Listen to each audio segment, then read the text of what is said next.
and being those who are legitimately running dogs. I know somebody will abuse it. They'll put dog crates in the back and still go about doing it and claim the same thing, but that may eliminate part of it. And then the second comment is having the things out there published ahead of time makes sense if we have amendments or a proposed amendment to give that to Chris. By the same token, that doesn't mean from what's been published, you can't delete a specific section. So you're not amending or changing it, but you can always delete a section and the rest of it would still be okay. That's correct. It's an amendment to not make a change in that section, right? Correct. Okay, that's it.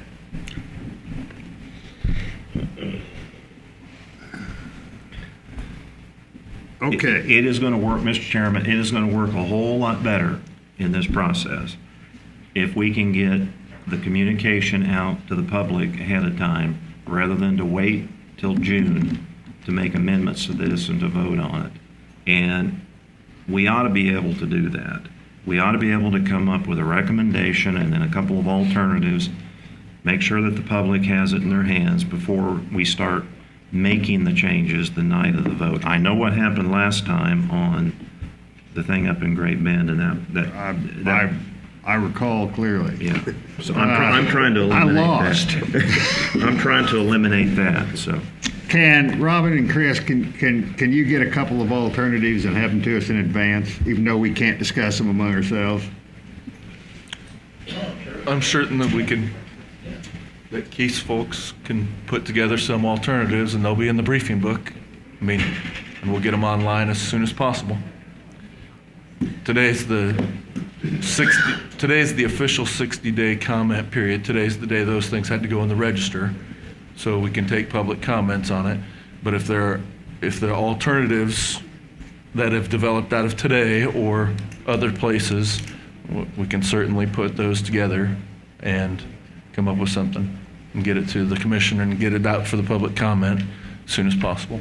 And I think that's probably as good as we're going to be able to do. And if it rather than have a big change on the fly, we just may not have a vote. And we'll just have to make some of those decisions in June. Or as I said, delete that section and address it later. Or delete that section and address it later. can you defer vote on these things, or do they have to take place within that time frame? Given the legal constraints that I have to publish regulations, I'm going to have to publish before we have our June meeting, because it's only going to give me about, 35 days or so. And so I'm going to have to, if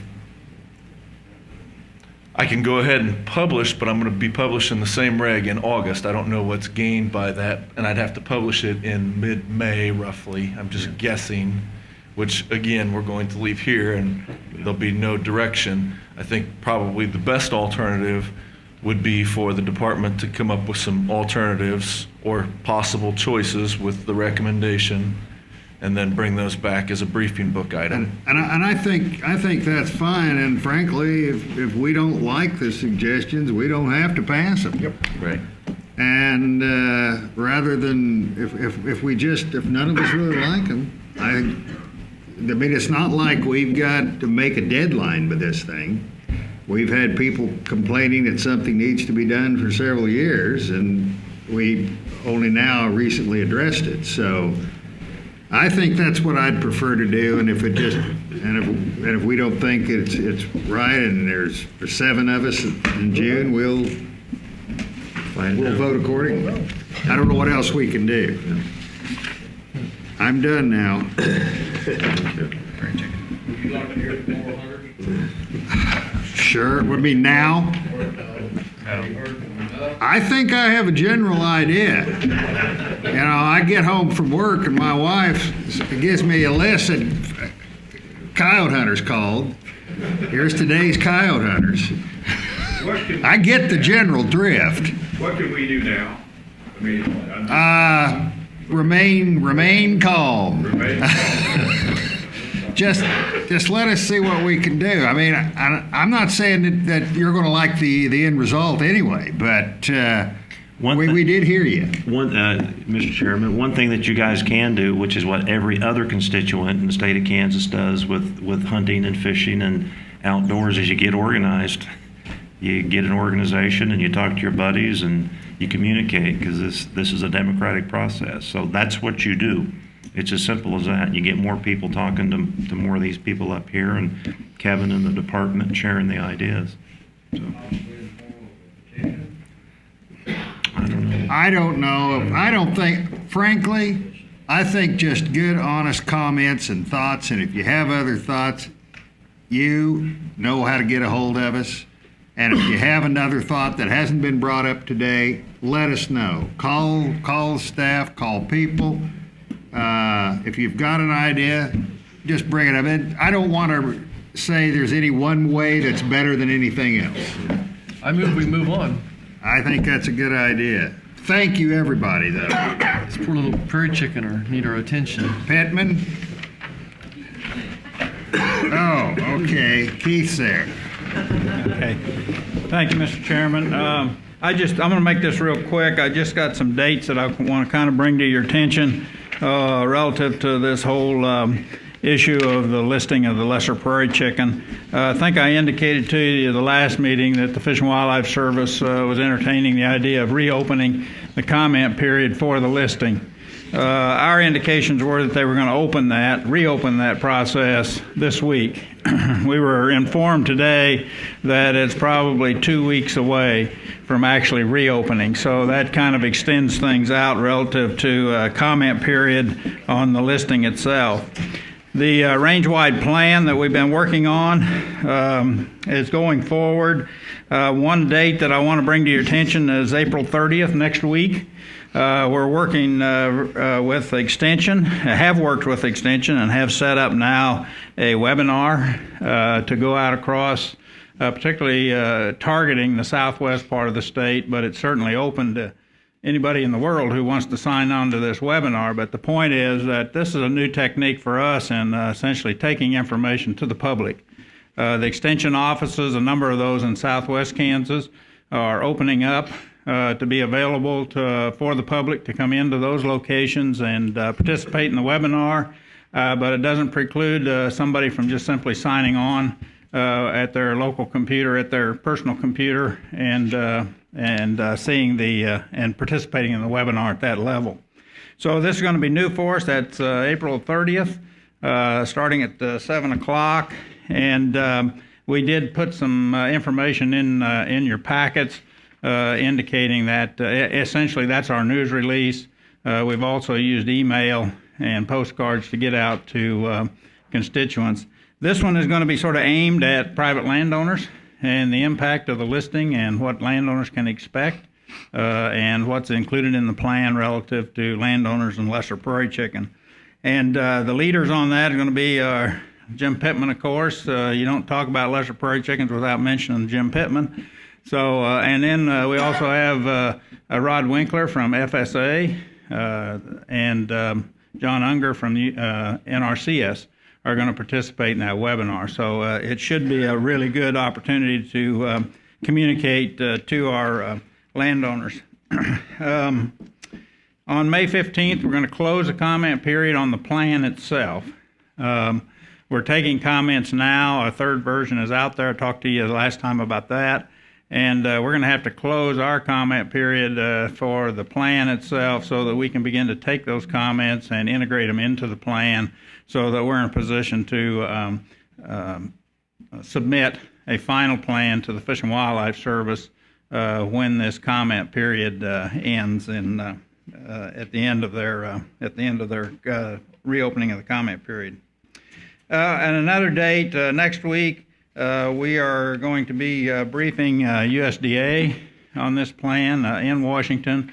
There's some real interest at that level from the Department of Ag and particularly from some of their environmental marketing folks in terms of what we have to offer for habitat trading and banking aspects within this plan.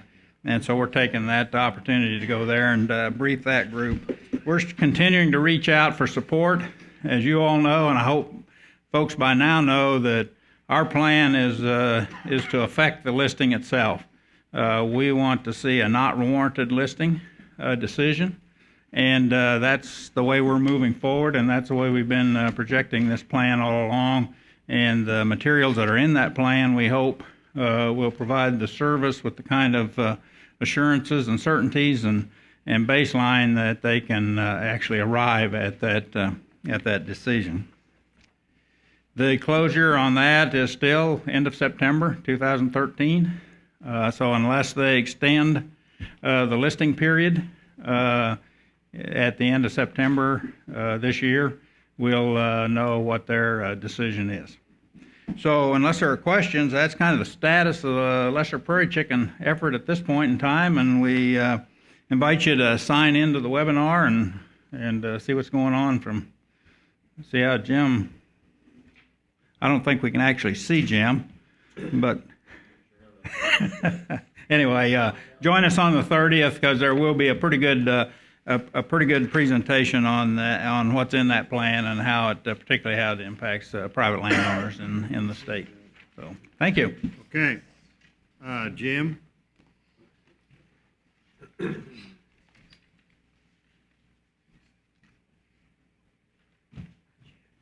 Thank you, Mr. Chairman, members of the commission. This particular regulation pertains to our prairie chicken hunting seasons, and it's on the agenda due to the listing process that Keith just described. I don't have any specific recommendations today. It's basically on the agenda as a placeholder so that we can react to whatever sort of decision the service makes as it relates to listing. We'll have to make some sort of recommendation at the July meeting, I believe, so that we will have something that we can vote on in October. So if they do list or not list in September, then we'll be able to react in October with a vote on a recommendation or an amendment if needed. So that's why I'm here today. Any questions? Is that the June meeting? I believe we'll have to make a recommendation. Is it in August or? Oh, Did I screw? I may have screwed that up too. you said July.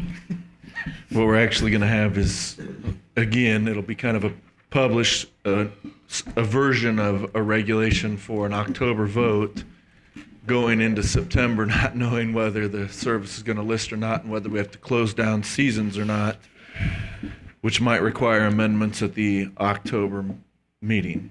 Yeah, we may have It's to kinda adjust complex. unit boundaries too and that sort of thing. So depending on what sort of incidental take, if any, they allow with the listing. Assuming a listing moves Yeah, forward. if If they there's don't- no listing, then there would be no change Right. potentially. So, Anybody else have any questions for Jim? I've got one, Mr. Chairman. Yes, sir. Where would I find the information of why they are thinking about listing these chickens as protected or endangered or whatever? You can find on their website, the Region 2 website, which is based out of Albuquerque for the Fish and Wildlife Service. The proposed rule is published or linked to it. And they give the reasons why they're making this recommendation. In their proposed rule, they outline what they foresee as the threats to the species and why they think those threats are elevated enough to warrant a listing. Okay. And the states have responded to that. Okay. And our opinion is that that's not going to be warranted. Our opinion is that the threats that are real, which are not all of the ones, we do not believe all the threats that the service identified are real threats to the species, first of all. There are a couple that we think are real threats, and those threats we're addressing with our Rangewide Plan. So if we can get that plan out and get people signed on to it, then we'll address the threats that we believe are actually real, and hopefully that will avert a listing. Once they're listed, they're listed. They're listed. They're not listed in Oklahoma or listed in West Texas. They're listed all over the world. They have to make a determination for the entire range unless we can justify, I forget the wording, but basically there has to be two distinct segments, which really there's not for prairie chickens. So they have to list for the whole range or not. Okay. Any They other have done questions? that? Have they done that in other states? The Where you proposed don't rule have is, prairie chickens? I mean, there's Not- states where you don't have prairie chickens. They're not and this is a listed. complex issue legally from the perspective, and whether you understand it or, I mean, believe it or not, is that wolf litigation that's ongoing in, for the western population segment in Wyoming, Idaho, Montana, and there was an attempt to delist part of the population, but keep Wyoming listed. And there's been 10 years of litigation on the issue. And there's also a solicitor's opinion. It's a very complex issue. I don't know that we can even, I don't know that I can tell you where it's at today as to whether or not that opinion is going to change, because I've heard that they're attempting to use a different opinion, but right now they're using like a 2007 solicitor's opinion. So, I mean, it's a very complex issue. But I think from what I understand right now, there is no biological distinct population segment, right, Jim? That's right. But there's tons of litigation on the issue, and this is going to be the first one that deals with birds as opposed to the megafauna like grizzly bears or wolves. Okay. Any other questions? Okay. Thanks. Okay, public lands.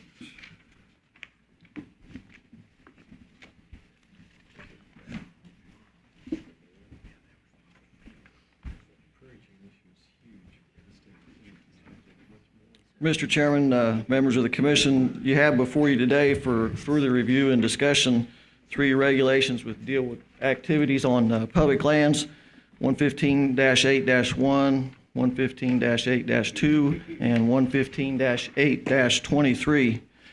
8-1 is commonly referred to as our reference document, and this document covers a variety of activities that have additional restrictions beyond those commonly found on our public lands. The items that are noted in the briefing book are not a complete list of those that are, but only those that are proposed for change or needed clarification from a previous document that you had reviewed. 8-2 is basically a cleanup item dealing with our tree stand issues, and effectively what we're proposing to do is to remove the terminology of tree from that regulation. I think it's in there about 8 times, and just make that focus be on portable stands, which was our intention to begin with. And 8-23 is also what I would consider a cleanup item dealing with our definition of bait and the regulation of the same on public lands. The federal regulations clearly define how we can manipulate standing crops for different types of hunting activities that relates to migratory birds. As an example, for dove hunting, we have different methods that we can do. We can go in there and rotary mow sunflowers, and that's legal then to hunt doves in those fields. But we couldn't, as an example, go in there and rotary mow a standing crop and then have the opportunity to legally hunt waterfowl. So just a little clarification within that regulation brings our regulation, makes it more consistent with the federal regulations as it relates to hunting migratory birds. In our briefing book, those that are highlighted are those that we're adding, for example, in the non-toxic shot. Yes, Yeah. those are additions. We had non-toxic shot fields in the past, but we didn't designate the wildlife areas where those occurred. Okay. Anybody have any questions for John?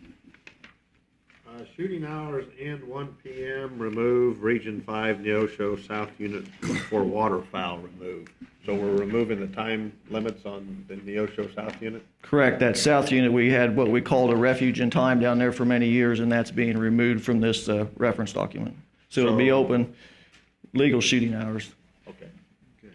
Any comments from the public? Sir?